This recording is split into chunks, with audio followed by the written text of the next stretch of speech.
Everyone, welcome back to a new episode of LTV Lab. So today we are joined by John Hickey, who is the Chief Marketing Officer at Perfect White Tea. And a little over 30 days ago, our team at Dispatch placed several e-commerce orders from Perfect White Tea from their website. And today we're going to be doing a full deep dive into their customer journey.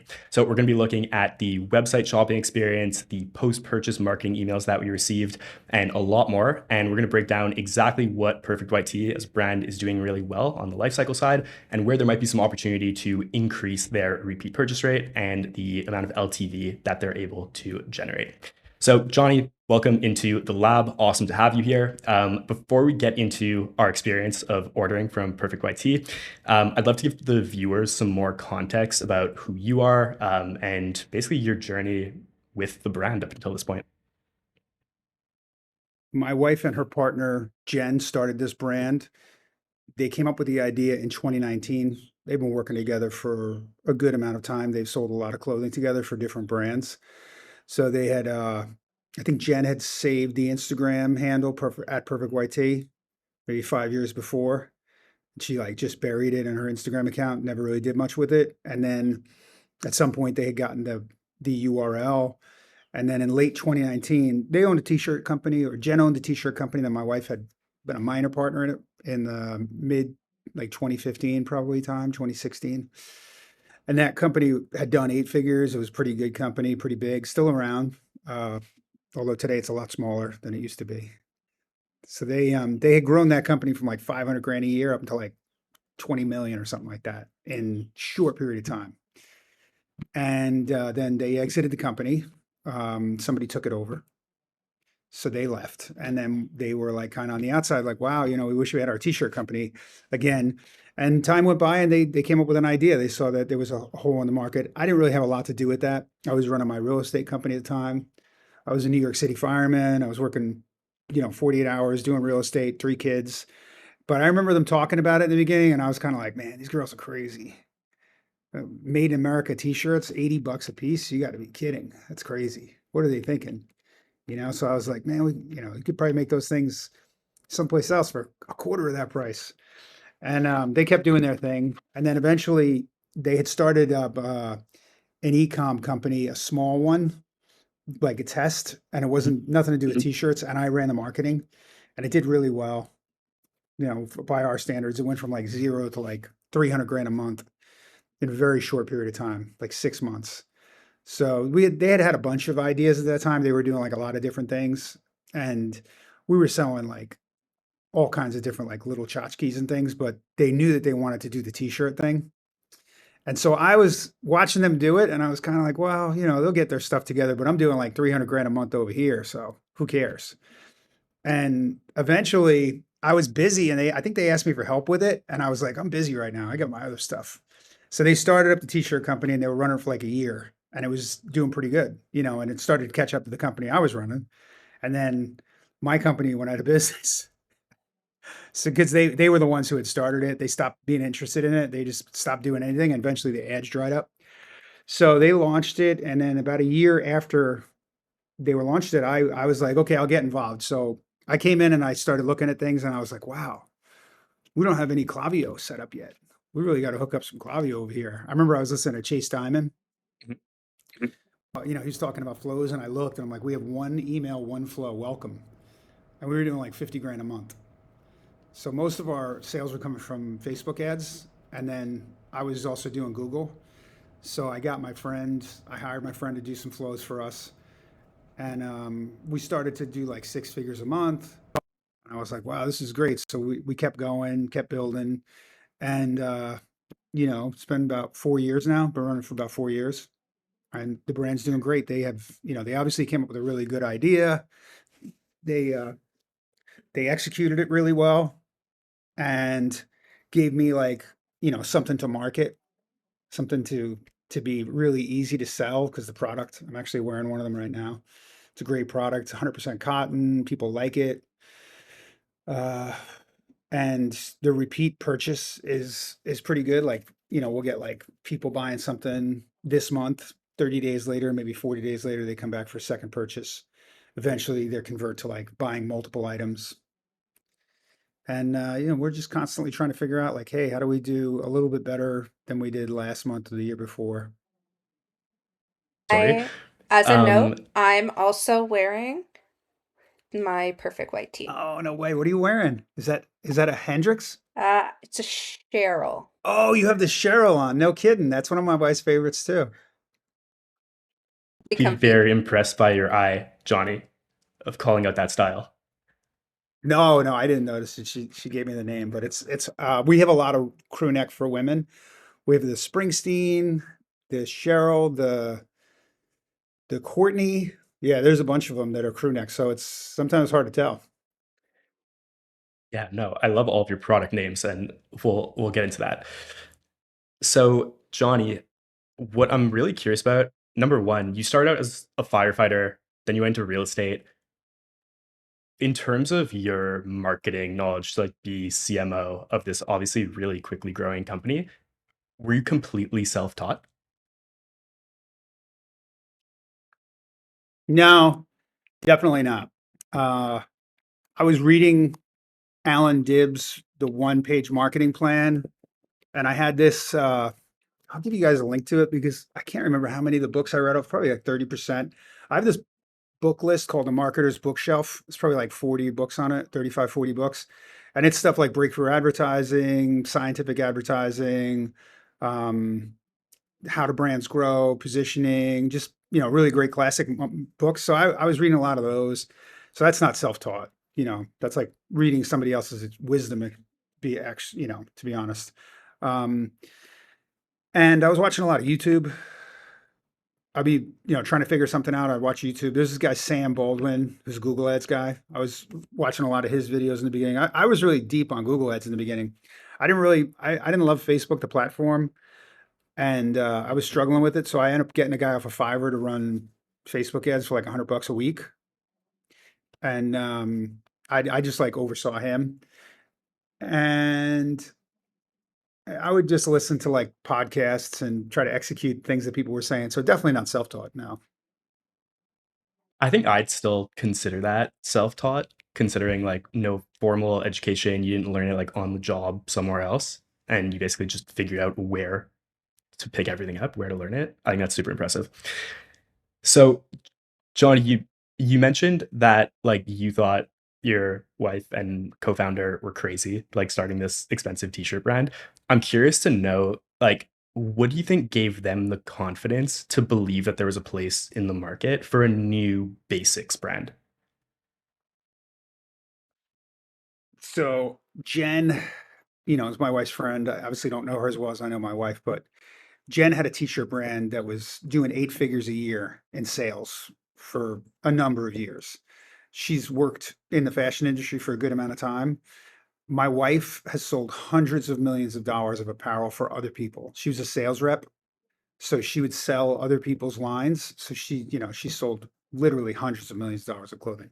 So they knew the market as far as like what people needed, and they didn't know anything about DTC like Shopify or anything like that. In the beginning, they didn't plan to actually do it. Like I had a Shopify site for my wife's other business. My wife had a retail store, and I was running the Shopify for that retail store. It had thousands of products. Then we would only have like three or four of each in stock inventory, and then we'd run out. So I was constantly having to upload through Google, Google Shopping, Google Merchant Center, new products, and constantly having to optimize and sell them. So I was getting a lot of practice getting reps in for marketing.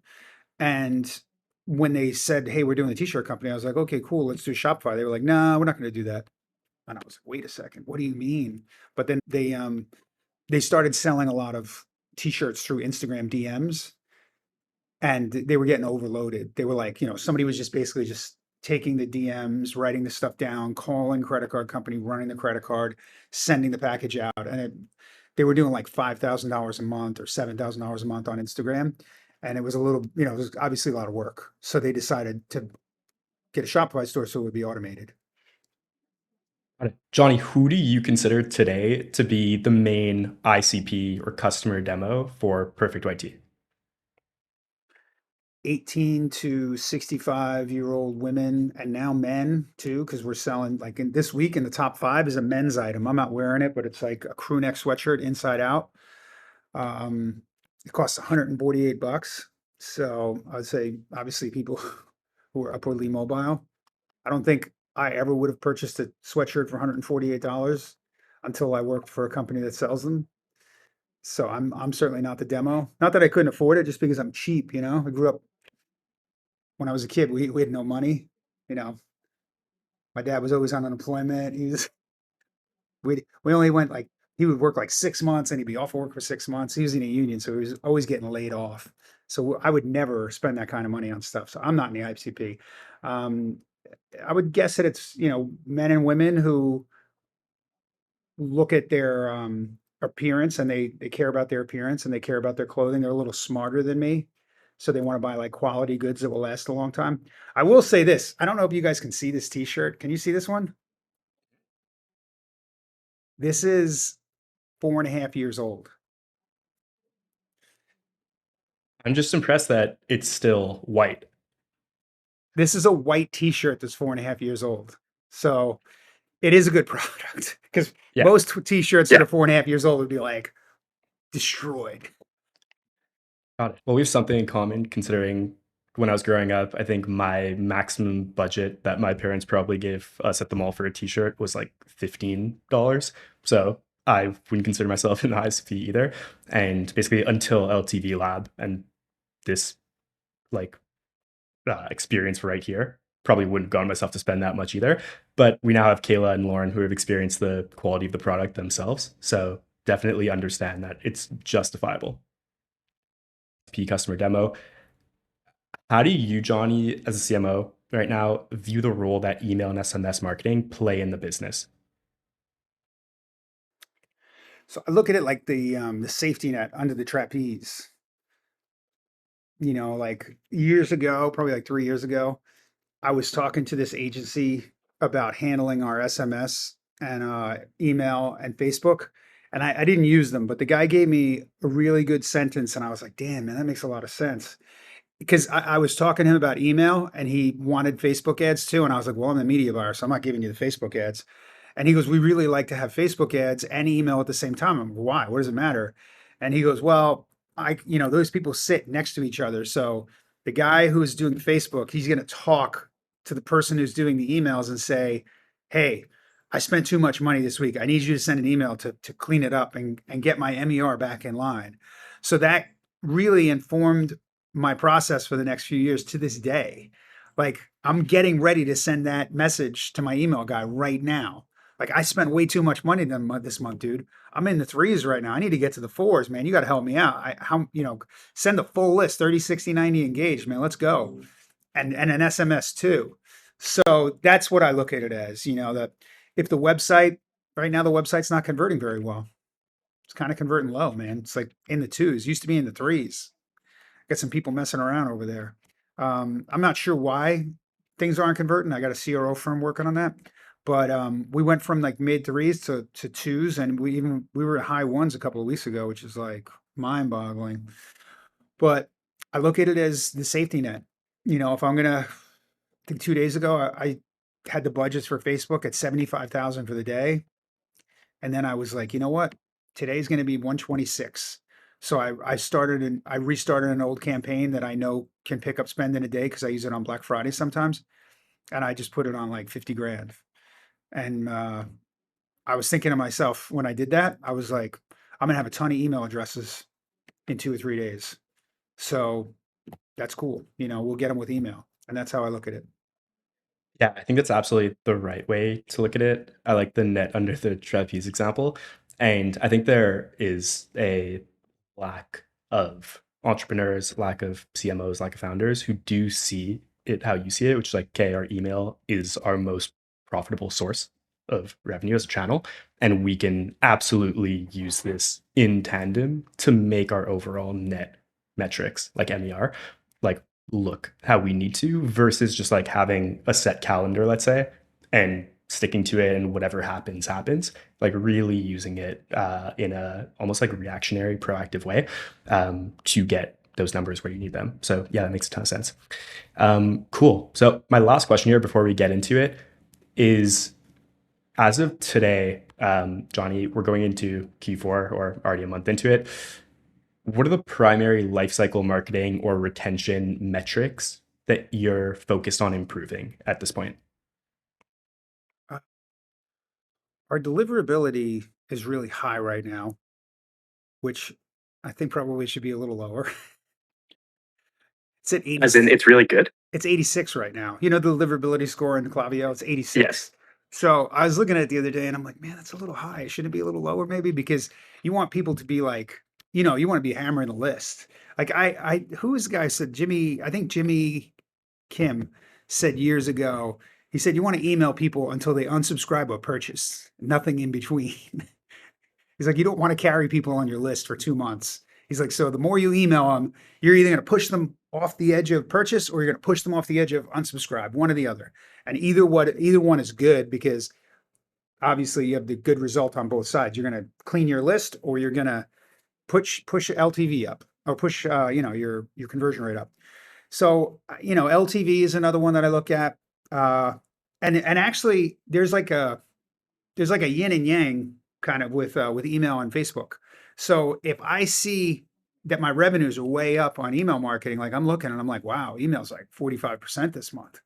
I don't say to myself, the email marketing team is doing a great job. I mean, yeah, they're doing a great job. That's cool. But what I really say to myself is, I'm the Facebook media buyer. I'm like, dude, you got to spend some more money over here because if you're getting a 45% email, that's no good, man. We got to fix that. So I'll just punch up the numbers on Facebook, and then in a couple of days, I'll be like, oh, it's 38 or whatever. So really, a lot of different metrics. You know, obviously, you want to keep the unsubscribed rate low and the spam rate super low, and open rate's kind of messed up because of the Apple. You know, so that's not a metric that you can really use too much. But we're in the 60s, so that's pretty good.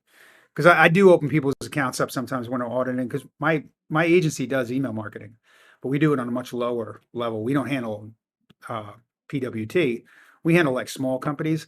So when I'll open up theirs, I'll be like, wow, man, they're in the 40s with open rate 30s. I'm like, you guys are doing bad. So those are the metrics I look at: open rate, click-through rate, purchase rate. I think for anyone else listening to this right now, like the biggest takeaway I have from listening to you talk about the role that email and SMS play in the business, Johnny, is like you really understand that they're just tools and channels like everything else that need to help you grow the business. Like you're not talking about email in a silo of like, here's how we need to look at our email metrics for the sake of email revenue. Just when you're talking about like what percentage of our revenue is coming from email and saying like, we actually need this to be lower is something that a lot of other marketers should be able to see themselves in their own business in order to scale, but are relying on kind of vanity metrics in terms of like percentage of revenue coming from email and like wanting to optimize that instead of optimizing the overall business growth. So definitely understand that like you see how the dots connect here, which is great. Yeah. Cool. I could do better though. I'm reading a book right now on I'm reading a book on email marketing right now. I'm actually contemplating taking a course on it soon, but I'm reading that book, Customer Centric. Have you ever read that? I have not. It's a good one. Peter Fader wrote it. Specifically on ecom email? No, it's on like LTV. It's all about LTV. He's just like, it's hard to read because it's really dry. He's going into like creating funnels for products and looking at like say you have product A and product B. Like for us, it's the Cheryl. If people start with the Cheryl, I know for a fact that they don't convert that well into other products later on. So we have 2 or 3 products that we know convert really well. So because we know that those products convert to other products, like how certain products like a dead end. It's not like the customer journey doesn't go like this to different products in that, like Lifetimely, for instance. It's like, that's it, over. You don't want that. Like you want those people to continue on their journey like a ping pong. Like pinball, and just be. So his book is basically about testing the different products to see which journeys will last the longest. And obviously create the most revenues long term or in a shorter term, really. Like there's one product that we have that we noticed maybe a year and change ago that the life cycle for the returning customer life cycle was less than 30 days. Like in other words, not I think I'm using the wrong word, but they would return to purchase in less than 30 days. And they would purchase two sometimes when they came back. So we were just like, this is great. Like now I'm going to make Yep. ads about that product. You know, a lot of ads too. Into our customer journey now, a little over 30 days ago. We placed several orders from Perfect White Tea, and we basically mapped out the entire customer journey. So as you can see from our pop-up form, all through the all flows campaigns that we received over the next 30 days. So Saf is the one that placed the order. So I'm going to hand it over to her at this point to walk through the customer journey on site. Okie dokie. So I hopped over to the Perfect White Tea site, and pretty much immediately I was hit with the pop-up. And we see that you're collecting zero-party data here. So I'll pause there because I think Elliot had a note.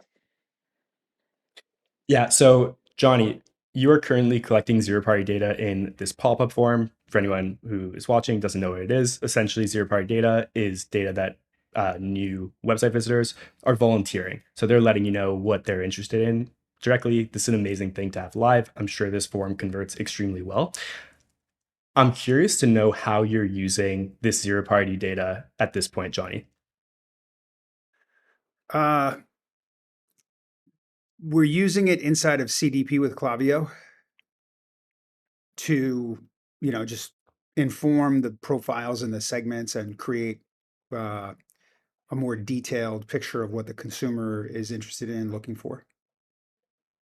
Okay, got it. Is that leading to any like dynamic content within flows or campaigns based on what they answer at this point? Or is that like a future project? No, that's what it is. Yeah, that's what we're doing. That's what I was Okay. telling you about before with certain products. We've noticed a shorter return to purchase. We're Mhm. trying to influence. We're trying to put our finger on the scale and push it down. Got it. Fashion apparel is super interesting in this regard because obviously like these responses aren't mutually exclusive. So like someone who might need new tops might also need new bottoms or new dresses, but definitely can see the value in knowing what they are most interested in purchasing today. There, I was asked for my email for the promo code, uh, and then we went through the SMS. So I added in my phone number, and I'll pause there too because I think Elliot had a note. Yes. So I promised we would make this time valuable for you, Johnny. And this is one of the big things you can do as soon as you hop off this call. This might not seem like a big deal, but we've seen brands getting sued for this in the past. And the simple thing that you need to do to make this form more compliant, and it's important for anyone else watching, is to make sure you have your compliance language above the button. Now, the reason why it kind of seems unimportant is because like obviously the language is there. The reason people, and it's like ambulance chasing lawyers who sue for this, the reason why they sue is because they can make the case that because the legal language was below the button, if someone's just like looking and putting their phone number in and clicking the button, they might not have seen the language below it. So super easy to change and like very safe to make this change, Johnny. Thank you. Yeah. Cool. I think you had one note here, Seth. Yes, I did have a note. Super not a big deal, but I did notice that the text there was like weirdly contorted, like compared to the CTA. So just something to note. Not a big deal, but for a brand that's so like aesthetic, like Perfect White Tea, it's something that matters to people who like are looking at it. Does that make sense? Yeah, I'm surprised that it looks like that. I don't love our pop-up right now, though, to be honest with you. It's a new one. And I didn't like that you said it popped up immediately because I noticed that myself the other day. We used to wait about 8 seconds, I think, and we haven't been waiting. I'm not sure how that got changed. It's Something to always test something. for sure. Yeah, I totally get that. From there, I scrolled through the rest of the site. It was really well organized, which I really appreciated. All of the collections were really easy to go through. I scrolled through all of your best sellers, which you'll see as Elliot if you keep going. Um, from there, and then I ended up going through the t-shirts just because that's what the company's called. I thought that would be a good place to start. Overall, there was really good information on the PDP. It was really well organized, which I really, really appreciated. And then a couple things to call out that I extra appreciated was that the description was super, super great for the products that I was looking at. I really appreciated that there was a note there about how sometimes there's slight color variances so that I wouldn't be surprised when I got my product. I thought that was really honest, which I really appreciate as a consumer. And then one thing that I thought was really, really cool was the sheer level um, slider there because it's really hard, especially shopping for women, to know how see-through a lot of women's clothing is going to be. So that was just a really, really nice touch that made my purchasing decision a lot easier. So thanks. So from here, Johnny, I'm gonna basically walk through some opportunities, questions that we had as we were going through the customer journey and receiving these emails. Everything that you see here is basically a blend of our unique experience as customers of the brand at this point, and also in tandem with that, our experience as retention lifecycle strategists that have sent over 1 billion emails, run hundreds of A/B tests for 8-figure brands that we're partnered with. So basically, everything you see is a blend or immersion of those two experiences coming through. Nina, first point over here. You want to speak to this? I noticed that you mentioned that the zero-party data from the pop-up is being used on the emails as well, but I haven't really noticed like specific information based on like the results from the zero-party data. The strategy that we usually use is once someone like clicks on their preferences on the pop-up, we send them like specific information based on the preferences that they chose on the pop-up, just to kind of give like a personalized experience, specifically on the first email, because that's the one that tends to perform the best, and that's where we can try and, you know, get them to purchase for the first time the quickest. So It's a good point. I definitely agree it should be tested. That's a good one. yeah, I also noticed that there were 2 sent in one day. 3 work better. I would send 3, but two is doing good. It's yeah, we definitely send 2 the first day, and it definitely works. Both, you know, the unsubscribe rate goes up, but like I said, you know, you want them to either purchase or unsubscribe. But yeah, definitely we're sending 2. And the second one is plain text. So that second one, I think at one point, I don't know, I'm not as into the nitty-gritty of the numbers. I mean, I could look at it. I have it on my other computer, but I know that at one point the plain text email was getting more unsubscribes, but it works. We've been running that system for a while now. Got it. So we had these 2 welcome emails over here, and then we placed our order. So we got our order confirmation. Definitely like how much more information you've added into the confirmation email coming from Shopify than what's typically there, Johnny. I did notice that like you have a order confirmation coming from Shopify and Klaviyo, and they contain like very similar information in terms of just the basic confirmation messaging. Curious to know like why you have both in place. You know, it was my impression that the Shopify one had been turned off. I do think because we're on Plus, we can turn that one off. And I think that was the intention. I would say that's probably a mistake. Okay, that's kind of what I assumed because there's somewhere else, like the shipping confirmation, it's there in both places too. But good to know. After that, we received our next post-purchase email over here. You want to speak to this, Kayla? Yeah. So I love this email in general. It talks about how to take care of your tea and all of those things. I just think that the timing can be optimized. So at this point, because we received the 2 welcome emails and then placed our order same day, we did receive 7 emails in one day, which is a lot. Uh, yeah. And so like just knowing like when to send to people, when the best time, I do think that email could have been sent later on and been more impactful. Because at this point, when I've received 7 emails in one day, I'm not opening it. So the sixth email is definitely getting killed. I think we already removed it actually. This was a test. We were trying to see what it would be like to send somebody a post purchase, like immediately send them basically like, hey, buy again, same day. And we did it for, I would say we did it for a good amount of time. It was probably in play for 6 weeks or more. And it did well financially. My dog is over there scratching at the door. I can see that dog. It did well financially, but it was a little pushy, and we're pushy to start with anyway. We're from New York, me and my wife, so we can be pushy to start with. Just kidding. But yeah, it's definitely too much. And then the seventh one is, what is that? Is that So this That's is, an abandoned I'm cart. just going to speak to this point quickly, Kana.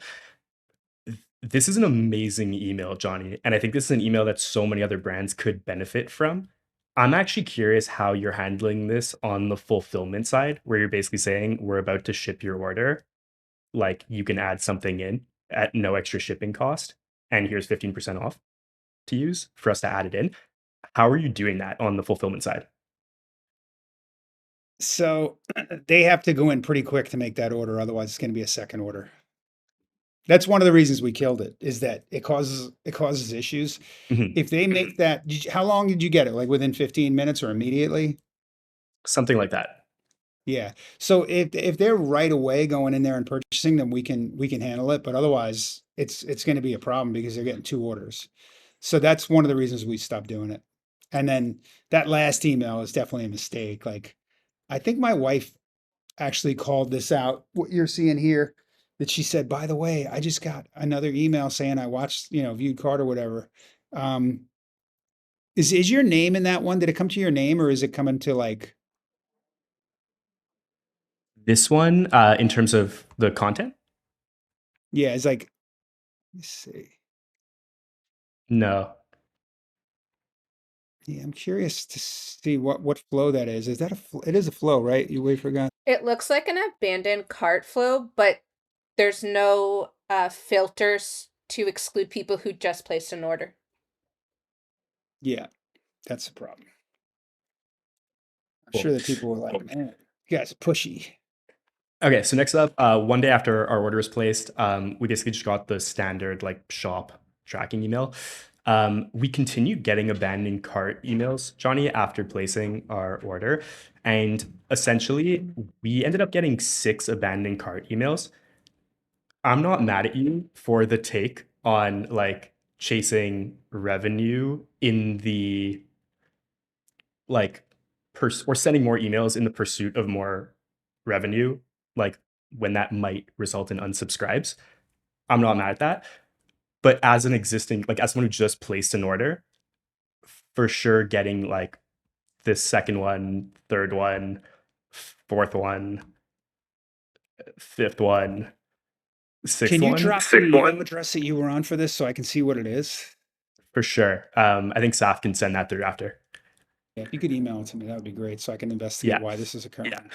I'm also super curious to hear about like in general what those unsubscribe rates look like for non-purchasers from on like email 5 and email 6. Typically for our clients, we'll cap it at like 3, maybe 4 abandonment emails. Again, I'm actually not mad at the strategy if the data is there to prove out like the additional revenues there. And the way we look at things is usually like we'll look at the last abandoned card email that's in the flow. And honestly, if I see that there's still a 1% conversion rate on that email, that's telling me that like there's still more juice to squeeze out of this and we can add something else in. So I just looked at this weekend. The longer the flow, the less unsubscribes in at least one flow that I looked at. I only looked at one flow over this weekend, but I was looking at it to try to figure something out. And the highest flow I have, the highest unsubscribe rate, it's always the first or second email that has the highest. And then after that, it reduces significantly. So in my brain, if the rate's going down, and say the first one is 0.50, 0.70, something like that. And the second one is 0.45 and the third one is 0.32. I'm just going to keep sending more emails because the unsubscribe rate is lower and lower as you go on. Because you've already shaken out the unsubscribers in the first email. You might as well send more emails to try to convert the rest of them. If it started to climb again, then yeah, I'd be all about like, okay, let's stop sending emails. But we go up to 8, I think right now is the number. Got it. And I think like the distinction there for anyone watching is the value of an existing customer and their email status is inherently higher than a prospect who's never bought before. So I absolutely think like you can be way more aggressive in chasing that conversion from uh, prospects, but like from an existing customer standpoint, I could see why like limiting that unsubscribe rate would be beneficial. Cool. After that, basically received our shipping confirmation email that came from Shopify. So this is the other case where there's like that shipping confirmation that is coming from like Klaviyo and Shopify at this point. I think like the branded one that you have is really solid. So if you can turn this off, I think it's just an additional touch point. That's probably not necessary at this point. Next up, basically next day, we received another abandoned cart email. Outside of the fact that like we received abandoned carts in general, Johnny, which like probably shouldn't have happened since we completed the purchase. I do wonder what the strategy is of like having identical abandoned cart emails here, where like the only difference is the subject line change from like the "you deserve it" to from us to you. Typically, like for anyone watching, we see a lot higher conversion rates when we do have like net new creative. And also like one thing I would say here that's just like missing probably from a strategy standpoint is this is a very like typical abandoned cart email, which kind of assumes that like the main reason why someone didn't purchase is just because like they got distracted, let's say. So it's like, hey, like you were looking at this, here's a discount to make it happen and get you to convert. But other than that, like that's kind of the only reason you didn't buy maybe. When like in reality, there's a lot of reasons why someone can go through the funnel and like get to their cart or get to checkout and then not complete their order. And like one of my favorite sayings is like, if everything was free, your site would have like 100% conversion rate. So it usually comes down to value. And I think there's a lot of amazing things about Perfect YT, like the fact that you're made in the States, like the fact that you have like top materials that are being used, like a lot of things that inherently add value to the product that aren't being mentioned like in these abandoned cart emails, which could absolutely elevate your conversion rate here. We don't say it much, but we repeat ourselves often. In terms of like made in USA? No, I'm just saying that we, in the emails you're saying we don't say much, but we repeat ourselves often.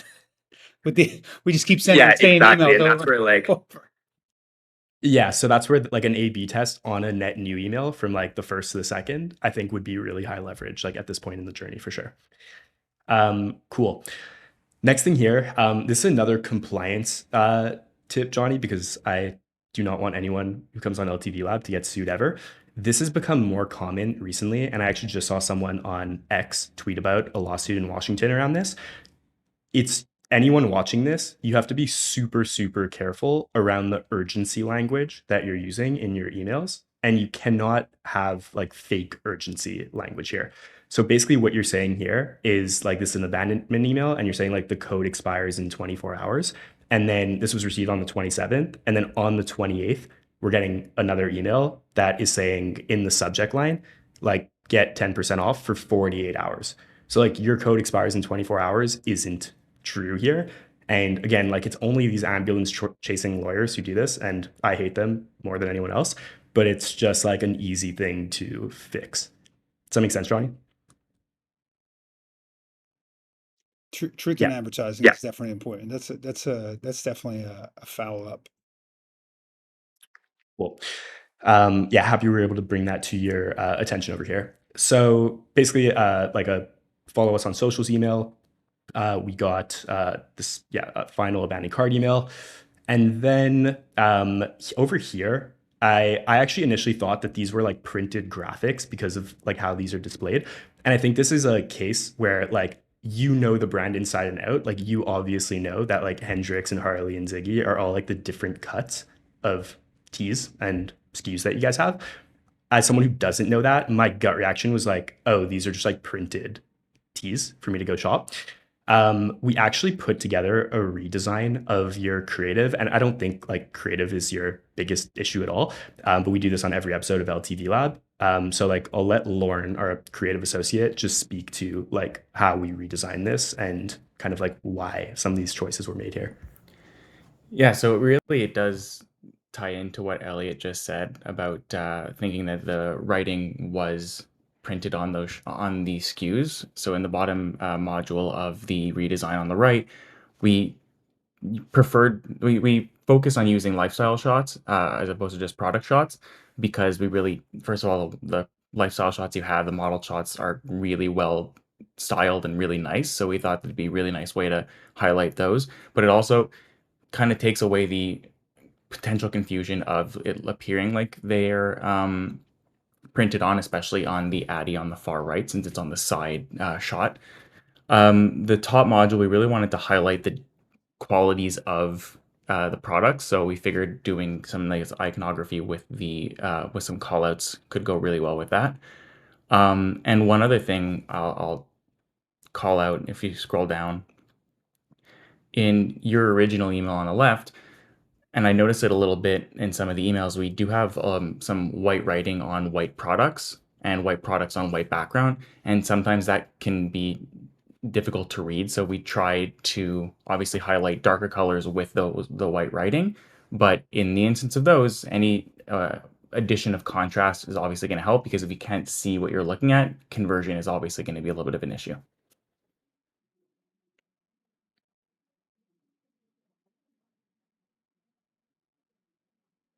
Cool. So that's basically it. And yeah, everything that Lauren just touched on is like all the result of hundreds of A/B tests that we run and insights that we've driven. Yeah.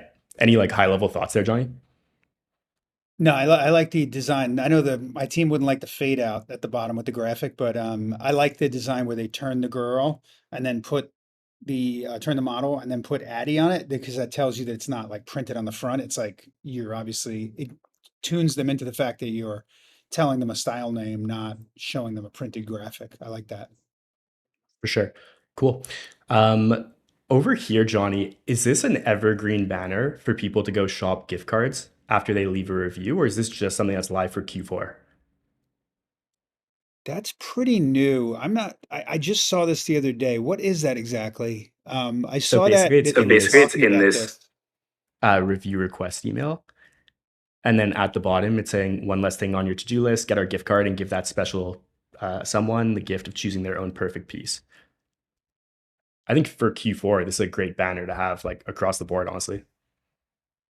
Yeah, we just started something maybe like this month about that. And I only saw it the other day. I saw that graphic that you're looking at. I only saw it maybe 2 or 3 days ago. So I'm not exactly sure what it is. I've been Got it. buried in Facebook ads, but yeah, we're definitely doing something with gift cards. New. Got it. Okay, cool. You had a point here, Kayla? Yeah, I was just curious if these were actually real reviews. Because right now it kind of just reads as text, and I do think there's like social proof is amazing. But just adding like a name or like verified purchase can go a long way in making these feel more authentic. So not sure if they were actually real reviews, or if they were kind of manufactured for the email. No, they are real reviews, and I mean, I heard this conversation going on in Slack. One of our people wanted to change one of the words in there. They were like, I think is it punctuation, or it wasn't a great word to use in the sentence. And then the copywriter came back with, we don't change the people's words because it's real.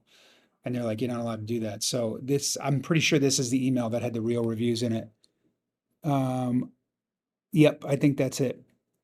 I'm trying to read it, but yeah, I think that's the one that's real. We use reviews a lot. Every day I'm in reviews, like copy paste reviews to ChatGPT, write an ad. We use reviews a lot. For sure. Yeah, I think the main call out here, Johnny, is like just the fact that if there were like people's names who left the review and verified purchase, it would like be much clearer that it is like a real review that's coming through. Yeah, I agree. That is a Yeah. good one. Yeah. I don't know why they didn't. I'll ask. Cool. So then we got a survey email same day. And then on the 7th, this is an email. You can speak to this, Kayla, but essentially the CTA like just brought us to the like homepage of the website. Yeah, the email was speaking about stay connected and don't miss our email, but it brought us to the homepage. And I was a little bit lost on what is the purpose or thinking behind this email. So just wanted to get some insight on the strategy behind this email and what the goal of this email is supposed to be. I'm not on the strategy team of the emails. I'm more oversee the entire operation. I am in the Slack, so occasionally I will, but especially these last like 30 days or so have not been very email heavy. Um, Except this weekend, I was thinking about some stuff with email, and I was talking to one of our people about email. Uh, and we last week we sent an in-house email for the first time in a long time. We always create the graphics, so we create the look and we create the copy, but an agency carries out the execution of it, so they'll like slice it up and put it Mm, into Klaviyo. mm, But I'm definitely not into the got it. overall strategy. A key call out I would say though is like making sure the CTA makes sense with your landing page. So when it says stay connected and we're just landing on the homepage, I kind of felt like, what does that mean? What am I supposed to do? What's the action I'm taking here? Um, so just being recognizing that like throughout a customer's journey. Yeah, I agree. And then the other thing on this email that we received is a lot of times you're just calling out product names, which is great. Like, you know the product in and out. But as someone who is like a new purchaser and didn't go through every single product, I don't know what a Harley is compared to a Hendrix unless I'm like really like analyzing those photos. So having like even just like a brief description of like what is a Harley. So my wife, because we had a conversation about this a while ago, maybe like a year or two ago, and so my wife, she said on this, she's like, I don't even own a Harley at one point. She's like, I don't think I own one. She's like, I had them in the beginning, but I don't even buy them anymore. I only have Hendrix. She's like, women are either crew neck people or they're V-neck people. And then some women only wear certain V-necks and they'll wear like, I'm trying to remember the Alanis, which is a really wide one with a big cuff like that thick. So with this, the reason that they do this a lot of times on the homepage is they'll have one of each. It's because these two styles are 30% of our revenues. And their contention is that women just see the V-neck and they know that that's their thing, so they click it. So that's the idea behind this, is that I guess for me, I do wear both. So like understanding what is the difference between these, like even a small, like if it said Harley, the crew neck, Hendrix, a V-neck, like I think it helps like at a glance of just looking through, understanding what the difference is. I think, to be honest with you, I think on our website, we only put crew neck and V-neck on them in the last like 14 months or 12 months. Like we were operating for 4 years probably, and it didn't even say crew neck t-shirt on the page. Like you would land and it would say Harley. So people would go Google like Harley t-shirt and they were expecting like, like Sioux Falls, South Dakota bike week. And they would land on our website because it didn't say like women's t-shirt, women's crew neck. So I think recently they changed it. Let me look and make sure. Because I actually had somebody land on the site and then they left them, they sent us an email saying, I Googled Harley t-shirt and I got this. This is not a Harley t-shirt.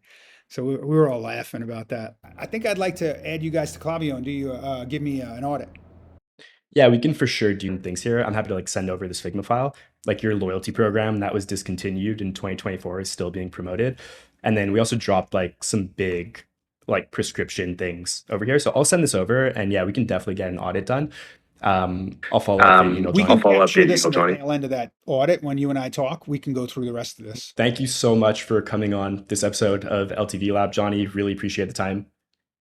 Thank you guys. I really And appreciate it. Everybody on the call really helped us. I'm gonna definitely jump on some of those because while some of them I know are things that we do on purpose, there's definitely a lot of stuff in there that I'm glad that you did this, that you chose us, and that you were like, hey, we're gonna go through their whole process so like slowly and deliberately and call out everything. Some of the stuff I Yeah. know we do on Yeah. purpose.